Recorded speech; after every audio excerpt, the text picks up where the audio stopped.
mañana vamos a continuar con la jornada del curso internacional de medicina interna. En esta oportunidad nos acompaña el doctor Vicente Benítez Zapata. El doctor Vicente Benítez es médico con especialidad en auditoría médica, maestría en investigación epidemiológica y estudios de doctorado en nutrición y alimentos.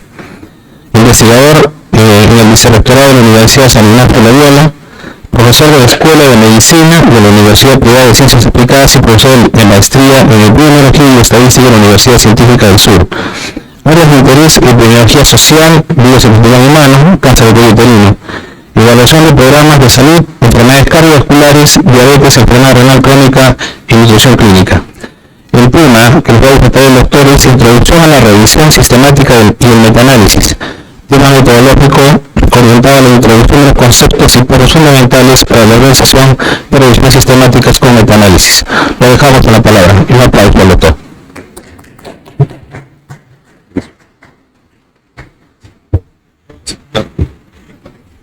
Encantado de saludarlo. Gracias. Muchas gracias a todos.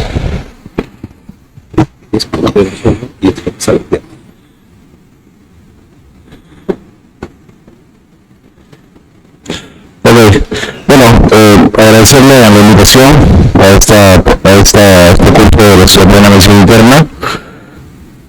Las revisiones sistemáticas son como cualquier otro estudio de investigación, que lo que busca en general es sintetizar, responder a una pregunta de investigación específica utilizando todos los estudios primarios que hayan respondido a esa pregunta de investigación y lo busca sintetizar en una sola respuesta.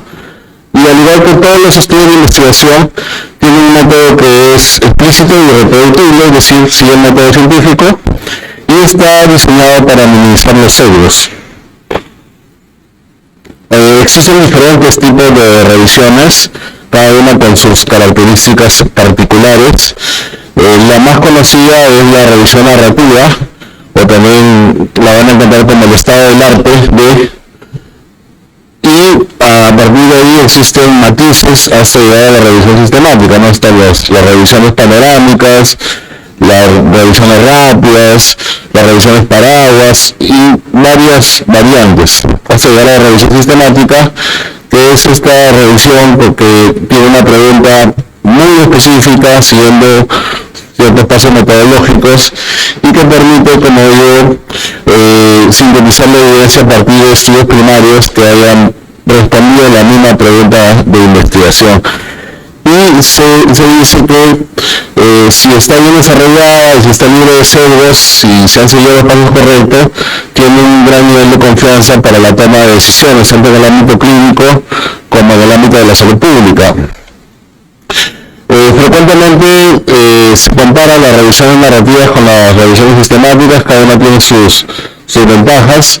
Las revisiones sistemáticas tienen una pregunta que está bastante focalizada, mientras que la revisión narrativa trata de un tema en general, por eso decía, muchas veces lo van a encontrar como el estado del arte.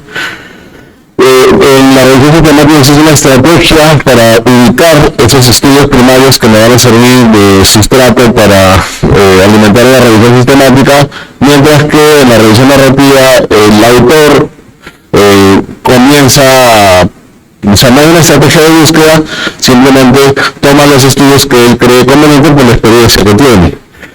Hay criterios de selección de información, también hay criterios de inclusión, exclusión en la revisión sistemática para decidir qué estudio debe o no debe ingresar, mientras que en la revisión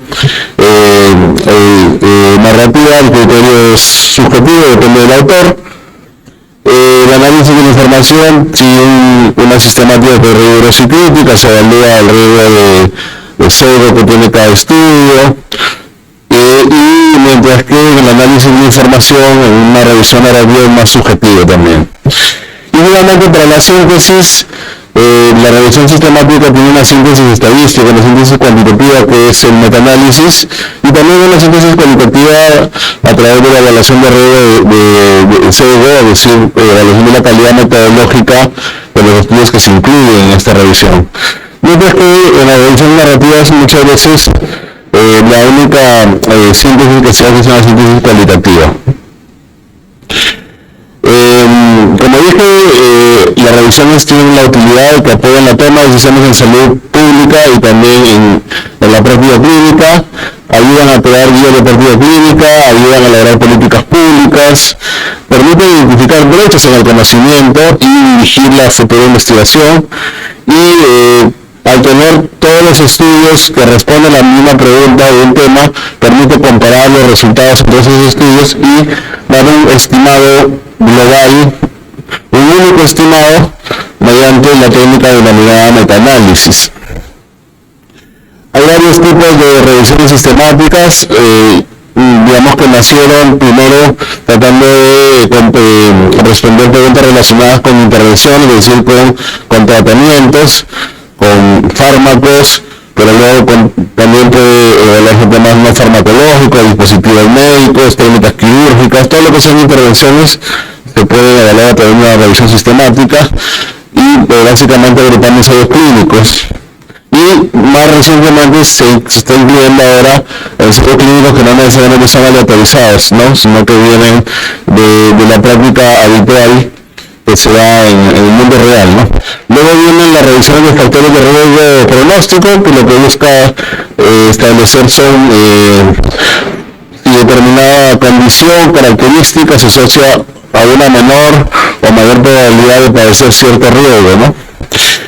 Luego están las de precisión diagnóstica, que lo que buscan es establecer la sensibilidad, especificidad, la predictiva positiva, la predictiva negativa de determinada prueba con cada uno del estándar, ¿no? Y luego también, que ahora han cobrado bastante popularidad, son las revisiones sistemáticas de prevalencia, que buscan agrupar en una única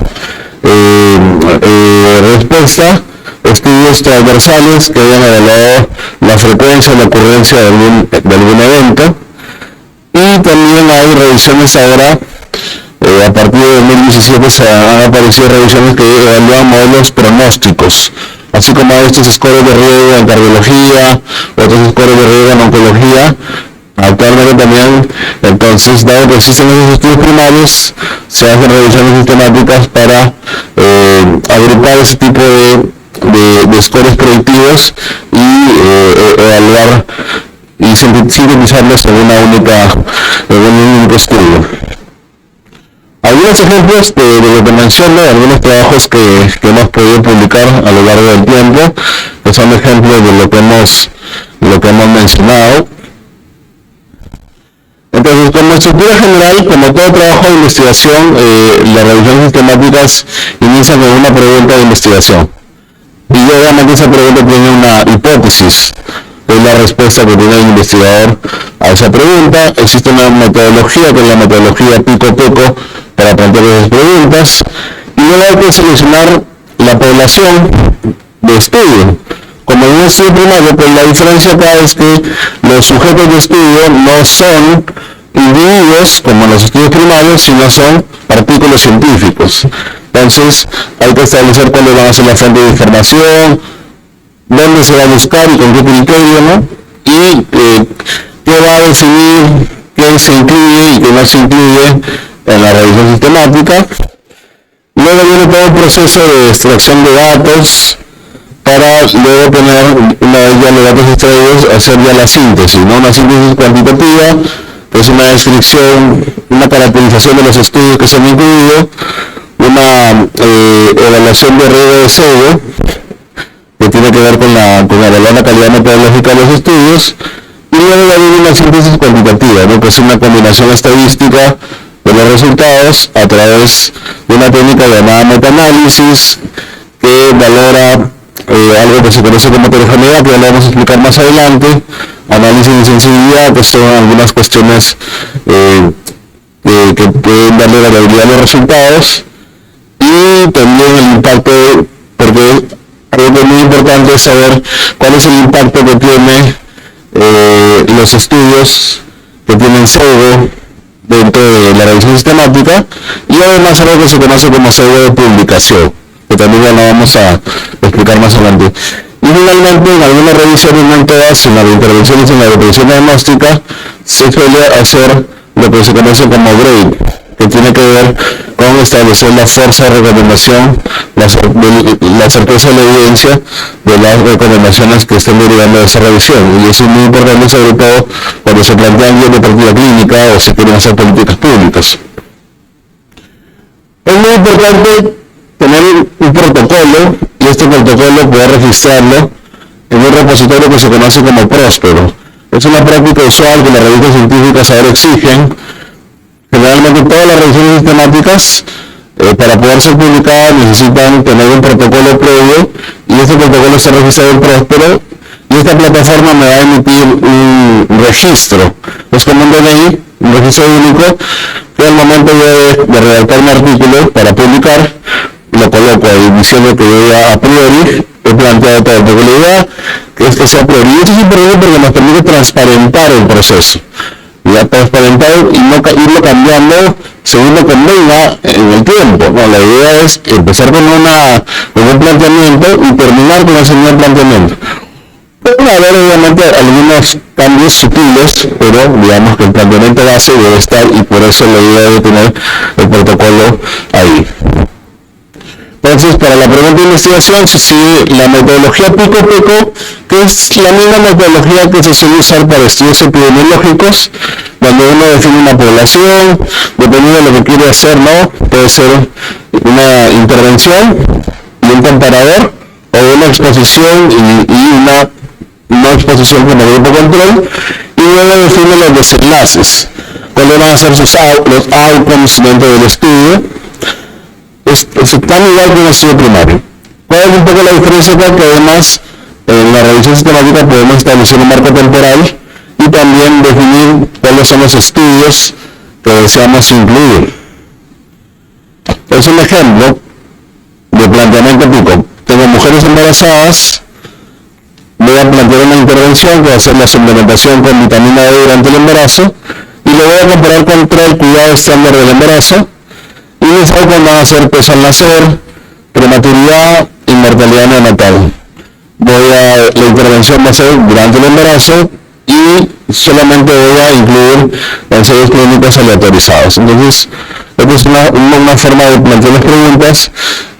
Lo hace más sencillo, es un ejercicio bastante útil, sobre todo cuando se está recién viendo la pregunta. Mientras más aterrizado esté, va a ser mucho mejor al momento de plantear la pregunta, y luego a partir de ahí hacer el desarrollo del protocolo, y a partir de ahí también el trabajo de la revisión. Entonces, una vez que se define la pregunta, se tiene que ir a una búsqueda de información. Entonces, ¿cómo vamos a buscar? ¿Qué base de datos vamos a buscar? Sobre todo, ¿qué palabras descriptores, ¿no? Entonces, existe una base de términos que se conoce como tesauros, que se encuentran alojados en la base de datos PubMed, que es como un diccionario de términos médicos que nos dan la terminología de diversas palabras, y que además tiene sinónimos de estas palabras y nos permiten construir las búsquedas. Además, tiene que haber un cierto orden para poder agrupar las palabras, los términos, de modo que la búsqueda sea eficiente. Entonces, para eso se utilizan los operadores booleanos, ¿no? Tengo tres operadores, AND, entonces como la tiene conjunto, ¿no? Tengo dos palabras y al medio le pongo AND. Lo que va a hacer la base, el motor de búsqueda, va a ser mostrarme artículos que tengan ambas palabras a la vez. Si yo le coloco el contenedor, entonces lo que va a hacer es darme el motor de búsqueda tanto artículos que puedan tener una palabra, una de las palabras o la otra. Entonces es una unión, mientras que el primero es una intersección. Y el tercer término es el not, que si yo lo coloco, lo que hace es no darme palabras del término que se encuentra a la izquierda, ¿no? Por ejemplo, ¿no? Puedo ponerle cáncer, ¿no? Y le pongo not benigno, o sea, no benigno. Entonces solo me va a dar cánceres que sean malignos, ¿no? Entonces, estos operadores permiten ordenar las búsquedas, de modo que hace que el proceso sea más eficiente y no se entienden todos los motores de búsqueda. Entonces es la forma que se suele hacer. Este es un ejemplo de una fórmula de búsqueda, ¿no? La misma revisión de la vitamina D, entonces queda combinado, pues combina términos que son los tesauros, términos de manera entender como términos mesh, y también combina algunos términos libres o sinónimos que están dentro del diccionario, ¿no? Ahí está la intervención con la vitamina, están los outcomes, que son los que habíamos planteado, pues son la CEP, mortalidad infantil y mortalidad neonatal, y también la población, ¿no? Las mujeres gestantes. Entonces, y están interceptadas por AND, que quiere decir de que el motor de búsqueda me tiene que reportar artículos que contengan esos tres brazos de búsqueda, y dentro de cada brazo hay ORs, porque lo que está haciendo es que está juntando sinónimos de una misma palabra. Esa es la forma de plantear la fórmula de búsqueda. Es importante tener una buena fórmula de búsqueda, porque si la fórmula de búsqueda está mal, probablemente la revisión no va a capturar todos los artículos que yo necesito. Hay diversas bases de datos, algunas libres, otras de pago. La más conocida es la base de datos PubMed, que es de acceso libre. Ahora, bueno, a través de Concitec tenemos la facilidad de lo que son investigadores, están en RENACYT o en sus hospitales, en hospitales públicos, en universidades, se puede tener acceso a la base de datos que tiene Concitec, ¿no? Scopus es una de ellas, una base importante. Luego está Web of Science, que es otra base bastante importante, Embase también, y algunas bases de Latinoamérica que son intervenidas cuando queremos hacer revisiones que tienen que ver con Latinoamérica y el Caribe, como es Cielo y Lindax. De ahí hay otras variaciones, ¿no? de bases de datos, pero digamos que estas son las principales. La idea es buscar en más de una base de datos. Yo sugiero buscar por lo menos unas 5 o 6 bases para estar seguro de que no se nos escapen los artículos. Entonces, luego de que yo ya tengo mi fórmula de búsqueda, voy a introducir esa fórmula, obviamente la voy a adaptar a cada base.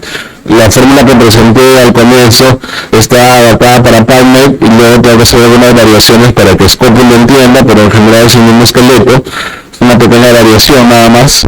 Le quito los términos, los corchetes donde dice mesh, por ejemplo, PIAP, y eso se ingresa a Scopus, a Embase, a Web of Science, y estos tienen un archivo que yo lo puedo exportar.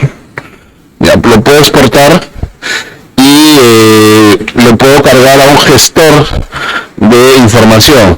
Antes que aparezca este software que está acá, que se llama Ryan, se utilizaban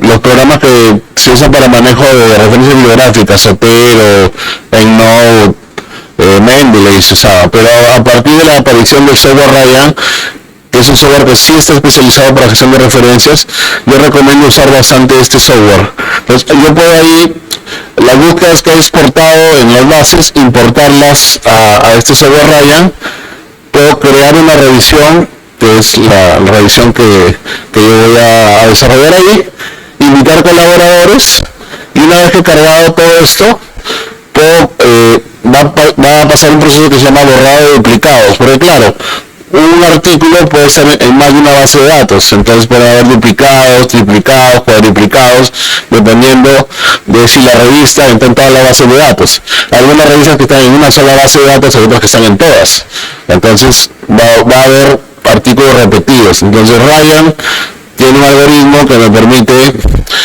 borrar duplicados, y luego Ryan me va a permitir, al invitar colaboradores, tener un sedamiento para que todos los que colaboran puedan hacer una selección a través de títulos y resúmenes, que es el primer paso, y que esta selección sea ciega e independiente. Una vez que todos acaban de seleccionar, se levanta el ciego y se puede mirar las selecciones de cada quien y ver si hay concordancias o discordancias, ¿no? Entonces ese es el primer proceso. como se ve acá en esta interfaz, esta es la interfaz de raya, se puede ver que aquí hay concordancias y discordancias. En este caso, para ese artículo, los dos están concordando en incluirlo. Y así se ejecuta el proceso hasta que se llega a la selección por texto completo, ¿no? Una vez que selecciona por título y resumen, hago todo ese proceso doble, independiente, es decir, mínimo 2 personas, pueden ser más, pero mínimo 2, que no sepan lo que hace uno y el otro, ¿no? Para ver luego discordancias y minimizar el error humano, ¿no? Entonces, ahora, para llegar a este paso, obviamente ya tengo el protocolo, ya sé qué tipo de estudio voy a seleccionar, qué tipo de participante tengo que incluir, si estoy haciendo una intervención, cómo la intervención que tiene que haber en el estudio. Entonces, y cuáles son los outcomes, cómo están operacionalizados los outcomes. Entonces, por eso decía que es importante el protocolo a priori. Si no lo tengo, va a tener problemas, no va a poder trabajar bien. Entonces, para este momento ya debería tener un protocolo con todos estos criterios. Entonces, una vez que se ha seleccionado todos los estudios por título de resumen potenciales, se pasa a la revisión de texto completo, o sea, se descargan los PDF de estos artículos y se hace la elegibilidad. Se aplican los criterios de inclusión y al final de esa lista, algunos quedan incluidos y otros van a ser excluidos. Los que salen excluidos, se tiene que especificar cuál es la razón de exclusión. Es un paso importante. Ahora luego pasar ya a la extracción de la información, ¿no? Extraer las características generales de los estudios, cuál fue el diseño del estudio, características metodológicas, cuál es la población, las intervenciones, exposiciones, los outcomes, describirlos y algo muy importante, el financiamiento. ¿No? Este es un ejemplo de una tabla que resume las características de los estudios. Luego, es importante también hacer un flujograma que describa la búsqueda, cuáles han sido todos los pasos, desde que empecé con las bases, borré duplicados, filtré por títulos y resúmenes, filtré por texto completo, al costado aparecen las razones de exclusión y cuál es el número final de artículos que se incluyen en la revisión. Una vez que ya tengo extraída la información, tengo que pasar a la evaluación de riesgo de sesgo, que es evaluar la calidad metodológica de los estudios que he incluido. Estos estudios, dependiendo del diseño, hay una determinada herramienta. Por ejemplo, si yo quiero evaluar ensayos clínicos no aleatorizados, la herramienta es el ROBINS-1. Si yo quiero evaluar ensayos clínicos aleatorizados, la herramienta es el ROB 2.0 de Cochrane. Si quiero evaluar precisión diagnóstica, existe una herramienta específica que es el QUADAS. Si quiero evaluar cohortes con exposiciones, existe una herramienta que es Newcastle Ottawa, por ejemplo, ¿no? Si quiero evaluar una simple prevalencia, Joanna Brins. Si quiero evaluar factores pronósticos, modelos pronósticos predictivos, en la herramienta PROVAS. Entonces, cada una de ellas tiene sus características, ¿no? Hay un ejemplo de evaluación de riesgo de sesgo, ¿no? Puedo terminar con bajo riesgo, riesgo incierto o alto riesgo. Entonces, eso me va a definir cuál es la calidad de la evidencia que yo estoy incluyendo en mi revisión sistemática. Luego ya viene el metaanálisis, que es la síntesis cuantitativa, ¿no? Que es esta técnica estadística que me va a permitir combinar todos los resultados de varios estudios primarios sobre una misma pregunta de investigación y me va a permitir obtener un estimado global. Una única medida de asociación o si es una prevalencia o una proporción, ¿no? Entonces, pero para poder hacer el metaanálisis, los estudios tienen que poder ser comparables, debe tener sentido poder mezclar, juntarlos. O sea, no puedo juntar papas y camotes porque no tiene sentido, ¿verdad? Pero las papas van con las papas, los camotes van con los camotes. No se pueden juntar porque si no el resultado no tendría sentido.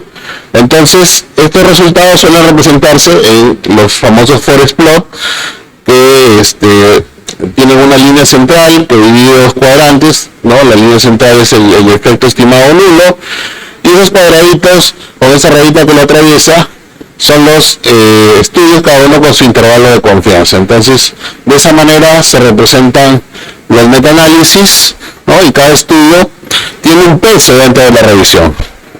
Cada estudio tiene un peso. Y va a depender de si los estudios, qué tan diferentes son entre sí. la técnica que debe utilizar para ponderar cada estudio. Entonces, existen tres tipos de... este concepto se llama heterogeneidad. Este concepto tiene que ver con tres cosas: diferencias clínicas entre los sujetos de estudio, participantes, características, diferencias de las intervenciones, diferencias metodológicas que tiene que ver con heterogeneidad metodológica, que tiene que ver con diferencias de los diseños, diferencias de los tamaños de muestra, de los tipos de análisis estadísticos que se han hecho, y luego tengo también la heterogeneidad estadística, que tiene que ver con que en realidad es la única que yo puedo cuantificar a través de un indicador estadístico, que es el famoso I cuadrado. Con este I cuadrado yo voy a poder saber el grado de heterogeneidad estadística, que se supone que es un reflejo de la heterogeneidad clínica y de la heterogeneidad metodológica. Entonces usamos la heterogeneidad estadística para de alguna manera cuantificar las otras heterogeneidades que no las puedo medir. Las puedo teorizar, pero no las puedo medir. Dependiendo de eso, voy a escoger dos enfoques: el enfoque de efectos fijos o el enfoque de efectos aleatorios, que me va a servir para darle el peso a los estudios. Entonces, en el enfoque de efectos fijos solamente se considera que la diferencia está dada por el tamaño de muestra. Los estudios que tienen más tamaño de muestra, a ellos se les da más peso. Mientras que en efectos aleatorios, además de considerar el tamaño de muestra, se considera la heterogeneidad. Se suma la heterogeneidad. Entonces ya no se considera solamente el peso por el tamaño de muestra, sino además se considera la heterogeneidad real que existe, ¿no? Y se hace un promedio de los efectos verdaderos. Entonces es un ejemplo de un estudio, ¿no?, donde evalúa el uso de antibióticos contra placebos para los casos de otitis media, ¿no? Así lo van a encontrar representado. No existe heterogeneidad en ese estudio, por ejemplo. Tiene 0% de I cuadrado y encuentra un efecto a favor del uso de antibióticos. Otra cosa que hay que evaluar es el sesgo de publicación, que tiene que ver con que muchas veces no se publican algunos estudios, sobre todo los que no son significativos. Nos ha pasado mucho que es más difícil publicar un estudio que no es significativo. Muchas veces ocurre porque hay presión de las editoriales, a veces algunos intereses financieros, o la percepción de que un estudio no significativo no tiene relevancia científica, cosa que no es así. Entonces, si solo se publica lo positivo, ¿eso qué va a hacer? Eso va a hacer que existe una superestimación del efecto positivo, por ejemplo, de una intervención. Entonces, hay que, de todas maneras, en toda revisión sistemática como metaanálisis, evaluar el sesgo de publicación. Hay varias técnicas, básicamente dos en realidad: la inspección visual a través de un gráfico que se llama gráfico de embudo, donde tengo que buscar que haya simetría en el gráfico, y pruebas estadísticas como el test de Beyer y el test de Clean and Fill, que es otra técnica estadística, ¿no? Acá se ve un funnel plot. Ya para ir acabando, entonces una vez que ya he evaluado todo, ya estoy listo, ya hice mi metaanálisis, mi parte cualitativa, primero evaluar el sesgo, caractericé los estudios, ya estoy listo para escribir mi artículo. Existe una guía que les va a ayudar a escribir los artículos, que es la guía Prisma, que es un estándar, que es el estándar ampliamente utilizado para escribir las revisiones. La idea es que nuevamente las revisiones sean claras, transparentes, sean en formato uniforme, y eso le ayuda tanto a autores como a editores, revisores, al momento de publicar los estudios. Y finalmente, yo creo que van a hablar de ese tema con el doctor Paite en detalle. Existen algunas herramientas que también sirven para orientar la lectura crítica de revisiones sistemáticas. La principal es el LAMSTAR 2, que permite dar criterios para saber qué tan bien ha sido elaborada una revisión sistemática, ¿no? Por ejemplo, ahí pueden ver, el LAMSTAR tiene 16 preguntas, ¿no? Y uno puede ir definiendo si se hizo o no se hizo de manera positiva esas 16 preguntas, y puede a través de ello saber qué tan buena es una revisión sistemática. Bien, muchas gracias.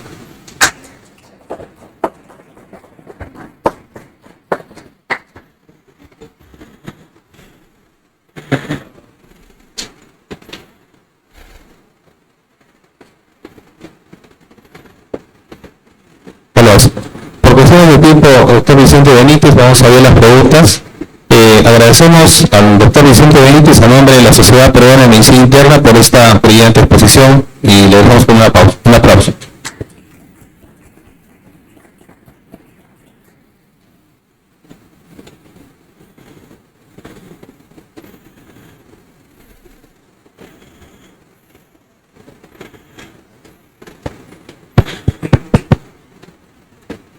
El doctor Miguel Arce, por favor.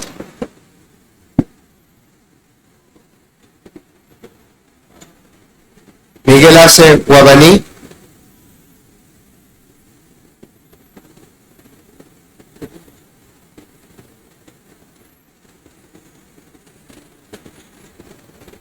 ¿Y este?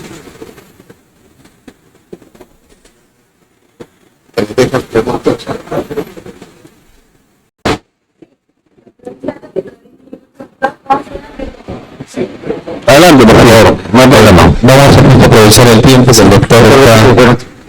Una pregunta para el doctor Benítez.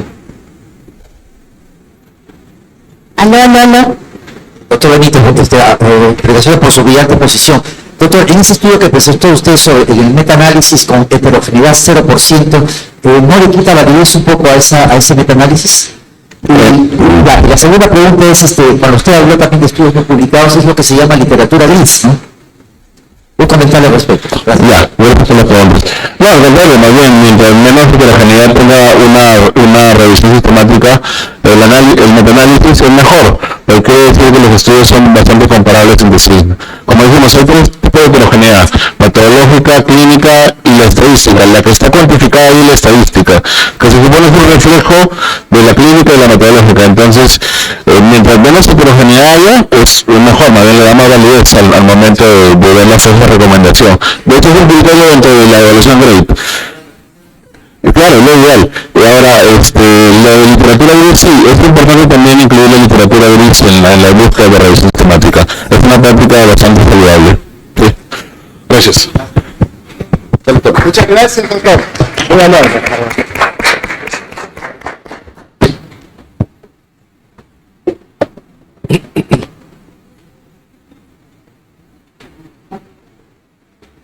Continuando con los temas, nos toca presentar al doctor Miguel Arce Guabaní.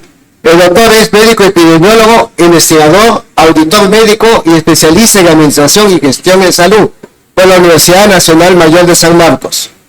Tiene una maestría en gerencia de servicios de salud por la Universidad San Martín de Porres y otra en epidemiología clínica y bioestadística por la Universidad Científica del Sur. ¿Tu tema es ese? Sí. Va a dar el tema principios de lectura crítica. Con ustedes el doctor Miguel Arce.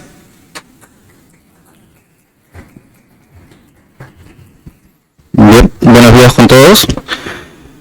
Bien, este tema de lectura crítica es muy importante dentro del quehacer que nosotros hacemos como médicos, porque justamente es lo necesario que debemos y que nos diferencia de los demás profesionales y de la población, es que nuestras decisiones se tienen que basar en evidencias. ¿Y cómo basamos nuestras decisiones en evidencias? Haciendo una buena lectura. El médico se caracteriza por siempre estar leyendo, siempre estarse actualizando, y por eso hay que tener las pautas necesarias de cómo hacer esa lectura crítica, qué es lo que estoy leyendo, si me va a servir o no me va a servir.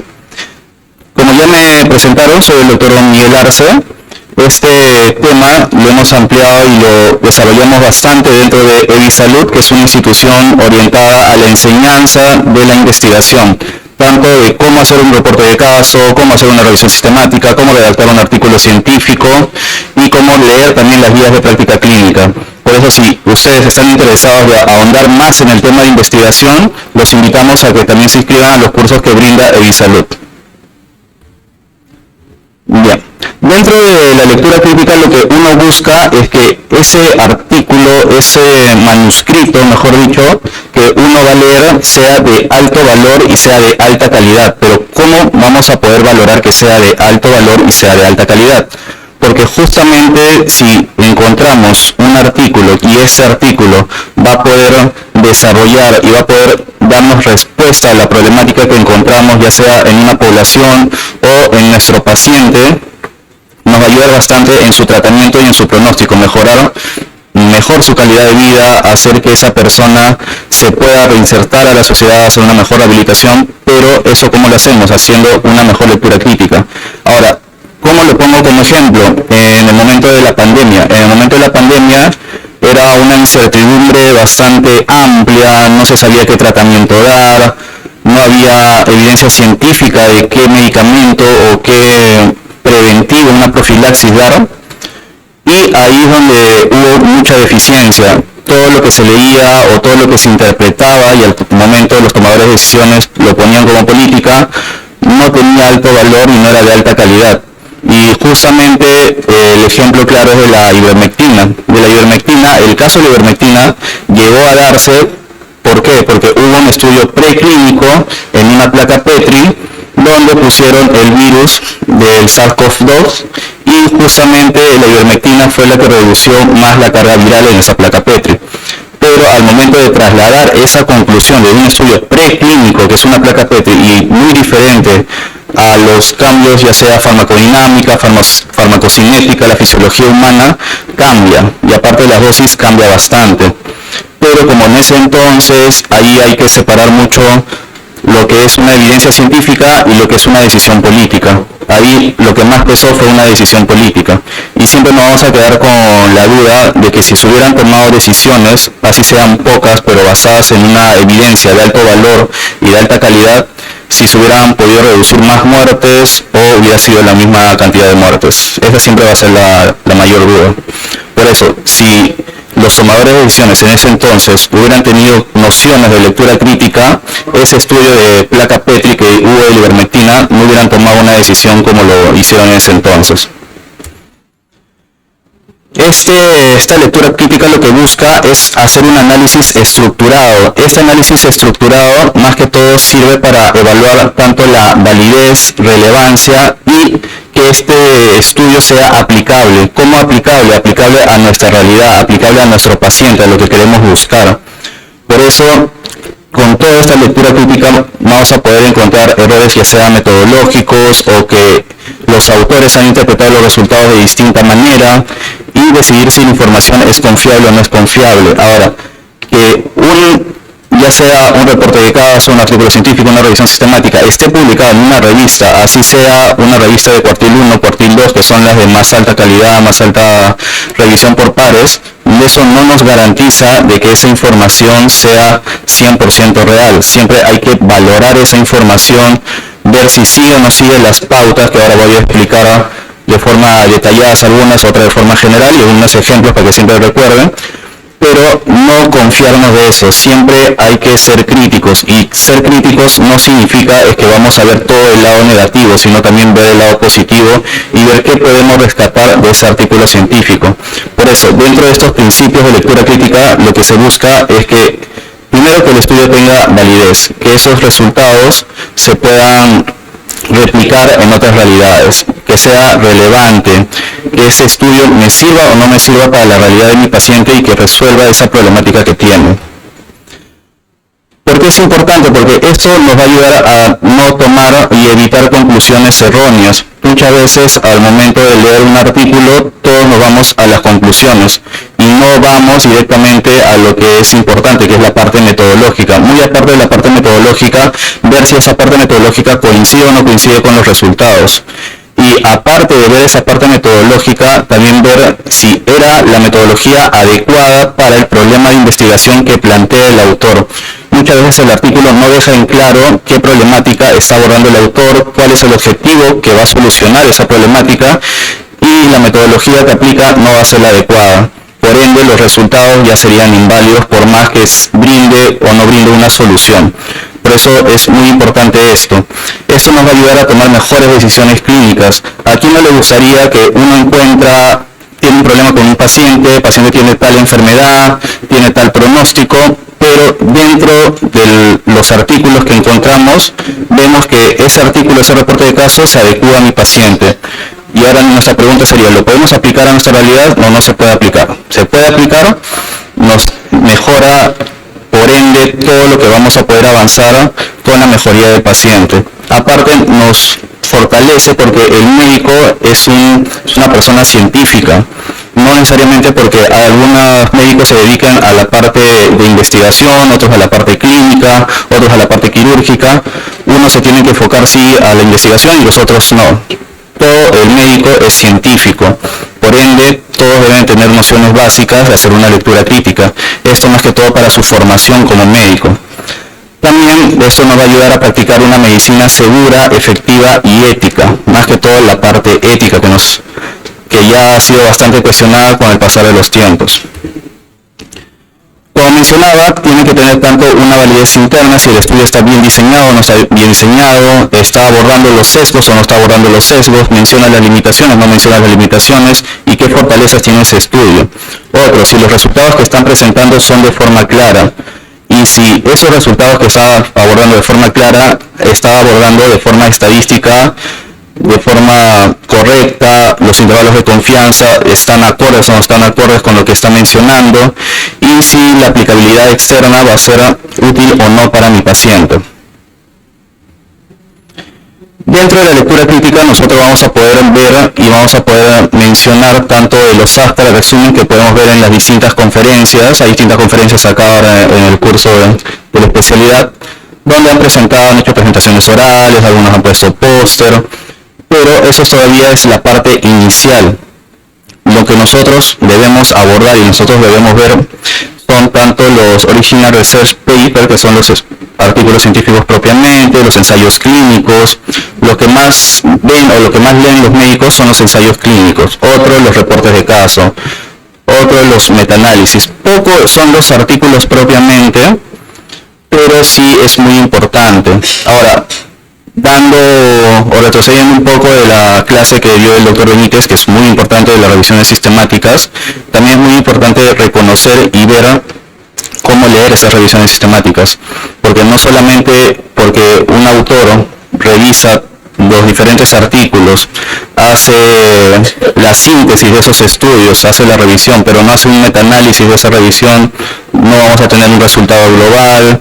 También ver qué estudios se incluyen, qué estudios no incluidos, o sea, es muy amplio. Por eso esa lectura crítica nos va a poder ayudar a valorar mejor esa experiencia. Primero, si no se tiene o no se conoce todavía las estructuras, siempre se recomienda primero comenzar identificando la estructura del manuscrito, del paper que uno va a leer. Ver la estructura, ver las características, que si esa característica se adecua o no se adecua a lo que yo estoy interesado en leer. Una vez que hacemos eso, ver los puntos principales del autor. Generar nuestras preguntas tanto antes si se acorda o no se acorde a lo que queremos investigar o a lo que queremos interpretar o queremos leer. Después durante la lectura, después de la lectura, ver si responde o no responde a nuestras preguntas y ver si esos resultados están basados netamente en análisis estadísticos o en base a una experiencia o conocimiento, y tomar notas mientras se está leyendo. Siempre es importante hacer ese tipo de ejercicio. Como les mencionaba, ser críticos de un artículo no significa que vamos a hacerlo de forma negativa, sino es cuestionar la información, ver y tener una opinión de esa lectura para evaluar y después juzgar de forma general si la información, si esa conclusión de ese artículo está o no está acorde. Tanto ver las fortalezas y debilidades, tanto en la redacción del texto, tanto en la redacción al final de la discusión, si sus resultados fueron comparables o no fueron comparables, todo eso. Por eso ser crítico no significa siempre ver lo malo del artículo, sino ver una evaluación más general. Acá hay diferentes fases, eso es muy importante que lo puedan tener en cuenta. Primero es ver del título. El título es muy importante al momento de leer el artículo científico. ¿Es interesante o no es interesante? El título ya me atrapa, es interesante. Primero, ver, los autores poseen experiencias y son independientes, porque justamente si vamos a ver un artículo y ese artículo aborda un medicamento y uno de los autores es parte o está financiado por alguna industria farmacéutica, un grupo farmacéutico, por ende las conclusiones pueden ser sesgadas y existe ya un conflicto de interés. Si hay un conflicto de interés, entonces mejor pasar a otro artículo. Ahora, si no sabemos o si sabemos, vamos a ver el resumen, todo el abstract. tanto la introducción, el objetivo, la metodología, los resultados y las conclusiones. ¿Es válido o no es válido? Una vez que vemos eso, vamos a los resultados. ¿Son útiles los resultados? ¿Está acorde a lo que nosotros o yo como médico nos va a servir para nuestro paciente? Sí. Si no nos sirve, igual pasar al siguiente artículo. Estos resultados se van a poder aplicar a nuestra práctica asistencial, a nuestra práctica clínica, a nuestra práctica diaria. Sí. Ahora, ¿cuál es la intención? Y acá hay diferentes. Uno, tanto para utilizar para una nueva técnica diagnóstica, conocer el pronóstico de mi paciente, determinar la etiología, la causa de esa enfermedad, distinguir entre las diferentes terapias útiles o que no sean tan útiles, o conocer un fenómeno cualitativo. Todo eso nos va a llevar para que nosotros podamos leer y ver de forma un poco más rápida si ese artículo se está adecuando o no se está adecuando a lo que nosotros queremos ver. Justamente el doctor Gordon Guyatt fue un médico de Canadá que en los años 90, siempre en los pases de visita, y nosotros recordamos ya en esta etapa como internos, otros como asistenciales, que siempre los médicos de antaño daban tales indicaciones, tales recomendaciones, hacían tal escritura dentro de la historia clínica, pero el doctor Gordon Guyatt se cuestionó y dijo, ¿qué evidencia o cuál es la evidencia de que esto funcione y realmente le está sirviendo o no le está sirviendo al paciente? Y a partir de ello es que nació la medicina basada en evidencias, ya como un estudio propiamente, y que ya se está aplicando en las diferentes universidades como un curso. Y este curso de medicina basada en evidencias más que todo le está enseñando a todos los médicos de pregrado que se están formando cómo hacer desde una lectura crítica, una búsqueda básica, avanzada de la investigación, y hacer siempre esa discernir de los diferentes artículos si eso no es útil. Esta medicina basada en evidencias, la lectura crítica es el corazón de esta medicina basada en evidencias, es decir, mejor evidencia, hay mejor experiencia clínica y los valores del paciente van a mejorar. Por eso, dentro de esa evidencia científica, ¿a quién no le gustaría decir al paciente, ya, tu problema de salud se basa en la enfermedad, la causa puede ser esto, tus factores genéticos, factores ambientales, tu estilo de vida, y ese medicamento o ese tratamiento que tú vas a seguir te va a mejorar, y eso hay evidencia sobre esto, ya ha sido probado en tal lugar, ha sido aprobado en diferentes poblaciones y hay resultados positivos. Así, ser transparente y ser éticos con el paciente. Y eso, la medicina, lo que nos ayudará es separar lo útil de lo que es irrelevante. Y aquí tenemos las diferentes herramientas para la lectura crítica. Hay una herramienta más general que es el CASPET. El CASPET es una página que nos va a ayudar a tener diferentes herramientas para hacer lecturas críticas, y eso nos va a ayudar desde el título hasta las conclusiones de los diferentes tipos de artículos. El CONSOR, que es el reporte de ensayos clínicos.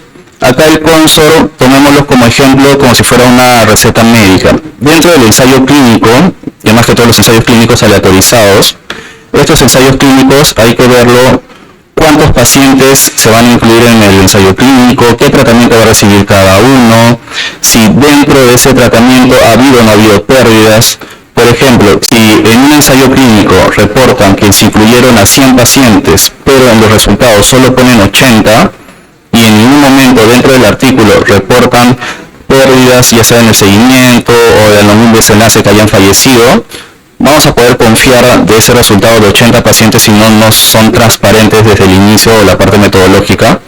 Y eso es lo que nos ayuda el CONSOR en esta guía, que es más que todo para detectar también el riesgo de sesgo y que está conformado por 25 ítems. Después tenemos de los estudios observacionales, tanto los estudios observacionales, tanto los casos y controles, los estudios de corte, los estudios transversales, y la guía ideal acá es el STROF. Acá, dentro de los estudios observacionales, tómelo como un ejemplo de una revisión documental, un análisis documental, como una película documental, mejor dicho. Y ver, porque justamente dentro de un documental ustedes solamente vamos a poder observar, y el SROP de esos tipos de estudios, los observacionales, que es muy diferente al anterior, que eran los experimentales, donde el investigador o el autor de ese estudio sí va a poder hacer o cambiar las variables y ver qué desenlaces o qué no desenlaces va a tener. Y después tenemos tanto para pruebas diagnósticas, evaluaciones de economía en salud, que ahora último ha sido bastante controversial, y vemos que ya el doctor Benítez ya ha explicado el prisma. Acá el prisma, como un ejemplo, hay que verlo como un documental, pero más que todo una serie de varias temporadas. Vemos esa serie de varias temporadas y en base a eso sacamos una conclusión. Pero ahora, ¿en qué capítulo y en qué temporada de esa serie va a orientarnos a esa conclusión? Y justamente eso es lo que nos ayuda el prisma, porque dentro del prisma, ya, si se seleccionaron tales estudios, ¿qué criterios de inclusión y exclusión hicieron? Y acá hay también una pequeña controversia, porque a veces uno confunde criterios de inclusión y exclusión. Uno excluye lo que recién ha incluido, y muchas veces al momento de redactar es que confunden esos términos. Ahora, dentro de estos estudios, ¿cómo es la certeza de la evidencia? Certeza de la evidencia, que antes se llamaba calidad de la evidencia. Ver el riesgo de sesgo de cada estudio. Ver justamente, como hicieron una pregunta, de la heterogeneidad.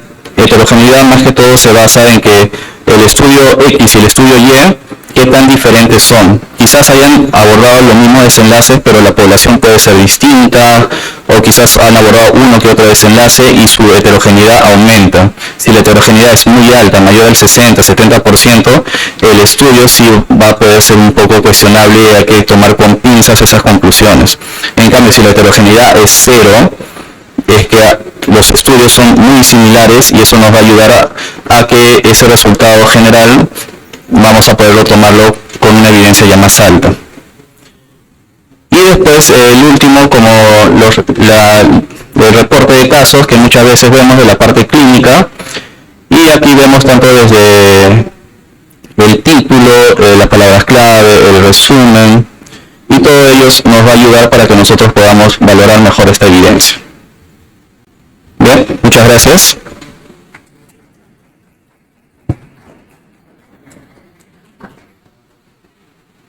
Disponemos de tiempo para las preguntas para el doctor Miguel Arce.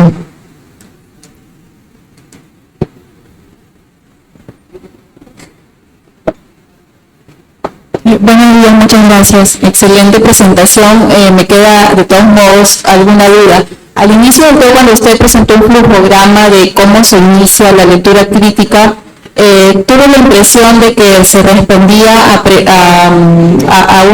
a una situación subjetiva, ¿no? Usted ponía, me sirve, va a tener utilidad para el paciente, y pensé que había una respuesta subjetiva, pero luego entiendo yo que las posteriores herramientas que nos ha presentado son para hacer este match de que esas respuestas son objetivas. Entonces ahí viene mi pregunta. Me genera usar estas herramientas, me genera un valor, una validez para yo saber que realmente estoy haciendo una correcta lectura crítica, o cómo es el resultado final para yo interpretar esa lectura crítica o valorarla, mejor dicho. Muchas gracias por su pregunta. Sí, justamente cada día se publican innumerables artículos, y dentro de esa cantidad enorme de artículos es justamente a lo que ha abordado ese pequeño como que algoritmo que presenté al inicio, y como que separar lo que me va a interesar o no me va a interesar. Y una vez que separo eso de lo que me interesa, utilizar las herramientas de lectura crítica para ver si esa información se va a poder aplicar o no se va a poder aplicar a mi paciente, o va a responder la finalidad, o va a tener la finalidad que yo busco desde un inicio. Más que todo es como separar de la cantidad ya innumerables de artículos que existen. Doctora, aprovecho su presencia aquí y se hace una pregunta con respecto a las tesis de bachilleres, las tesis o los trabajos de investigación que hacen para obtener la especialidad. Muchas veces los trabajos se hacen sin hacer una revisión de estos trabajos, o sea, ya se han hecho a veces en una misma institución. ¿Hay alguna manera de que esto no ocurra, de que se puedan buscar todo? ¿Hay algún repositorio de todas las tesis de las universidades peruanas, por ejemplo?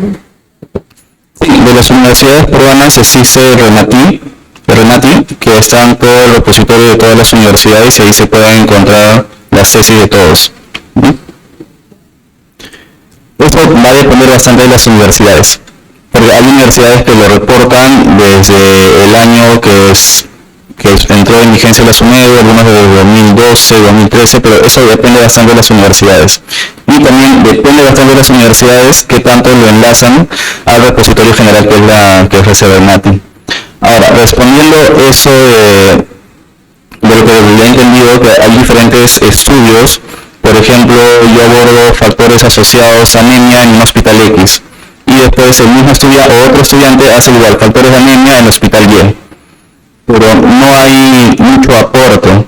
Ahora, para eso hay que tener en cuenta que el asesor y también el jurado posterior que va a evaluar esa tesis hagan una revisión y le pregunten al estudiante. Y es lo que yo mismo hago con mis asesorados. Ya, tu tesis has planteado este título, pero ¿qué diferente tiene tu aporte a lo que ya hay de la evidencia científica? ¿Estás respondiendo otra pregunta? ¿Estás dando a otra población? ¿Estás ampliando más la muestra? ¿Qué aporte sustancial estás dando? Si el alumno no va a saber responder eso, se descarta esa investigación y se desaprueba. Bien, ¿alguna otra pregunta?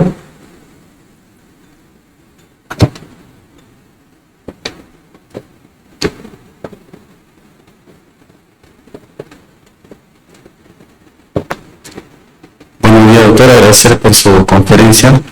Quería preguntarle sobre, cuando hacemos lecturas críticas, usted nos explicó algunos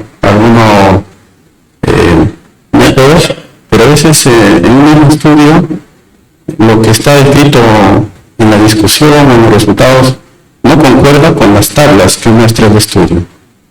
¿En qué parte incluiría ese análisis?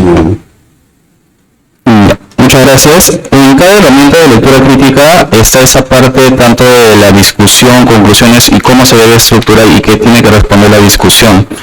Y justamente haciendo un poco de enseñanza dentro de la discusión, siempre la discusión tiene diferentes partes. La primera parte es hacer la contextualización, todo el resumen de mis resultados, que va a ser el primer párrafo. Después sigue la segunda parte, que va a ser la comparación con otros estudios similares y ver por qué unos son similares, por qué unos son diferentes, y ver esa parte crítica. Por eso es discusión, se discuten los resultados. Después ver el aporte significativo que va a tener los resultados, qué aporte a la evidencia científica se va a dar. Después ver las fortalezas, limitaciones, y eso es muy importante en cada estudio, las limitaciones. Que si el estudio es transparente y dice, mis resultados, si bien es cierto, no hace un análisis causal, pero sí está aportando de tal manera esta evidencia y se recomienda otros estudios, ese estudio estaría bien aplicado. Pero respondiendo a tu pregunta, dentro de las herramientas está la parte de discusión en cada uno de los tipos de estudios.